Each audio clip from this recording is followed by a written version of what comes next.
Again, ushindi kwa damu ya Yesu Kristo. Again, man of God, JB Innocent. Sauti ya hatima nyumbani kwako inazungumza. Leo nazungumza kipengele cha kukamatwa na kutekwa kwa hatima za watu wengi. Watu wengi katika ulimwengu wa roho wanapambana kutimiza hatima zao, lakini hatima zao zimekamatwa na zikatekwa katika ulimwengu wa roho. Hatima ya mtu inaweza kukamata na kutekwa. Kitabu kile cha Isaya 42:22 inasema, lakini watu hawa ni watu walioibiwa na kutekwa.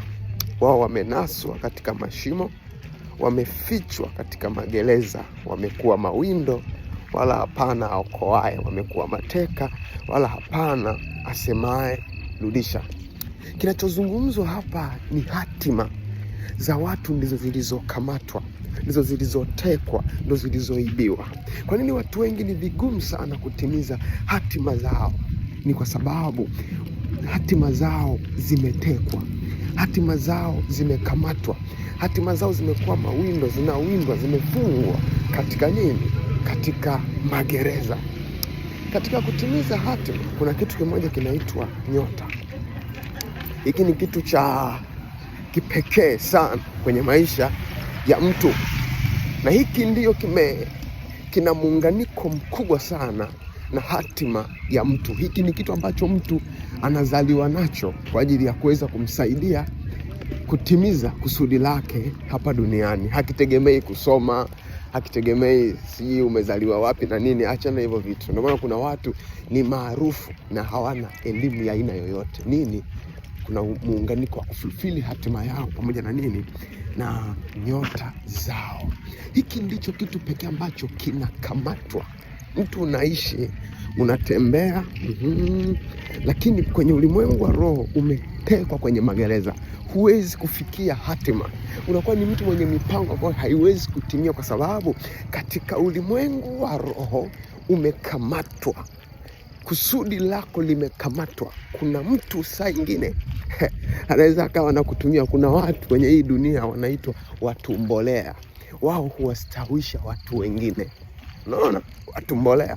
Maana yake ile nyota yako imekamatwa inawafaidisha watu wengine hata pasipo wewe kujua au kupata chochote kitu. Unaona? Sasa haya mambo yote huwezi kuyagundua au huwezi kuyafahamu kama hujatambua siri ya ulimwengu wa roho. Ulimwengu huu wa roho ndio uliobeba nguvu isiyokuwa ya kawaida ya kuweza kutimiza hatima. Sasa watu wametekwa, wamenaswa kwenye mashimo. Hatima, unajua naambiaga watu bora ufungwe kwenye gereza la kawaida usijue kwamba mimi ni mfungwa, nimekamatwa, niko gerezani, kuliko kufungwa katika ulimwengu wa roho. Yaani unajiona ni mtu, una akili timamu, unajiona uko huru, unajiona umesoma, unajiona hivi, lakini bado huwezi kufikia chochote kwa sababu katika ulimwengu wa roho uko wapi? Uko kwenye gereza. Magereza haya ni hatari kwa sababu umefungwa na wewe hujijui. Nilikwambia kwamba katika ulimwengu huu hata wafu wanaweza kuwa hai, yani wanaishi. Huu ni ulimwengu hatari sana ambao bila kufahamu huwezi kuwa chochote. Lazima ufahamu ili uwe chochote. Kwa hiyo ni muhimu sana utambue siri za ulimwengu wa roho, kwa sababu ndio utakao kusaidia kutimiza hatima yako, kukutoa katika magereza, kukutoa kwenye mateka, kukutoa kwenye mfumo wa kuwa mawindo. Still connected with man of God, JB Innocent. Wow.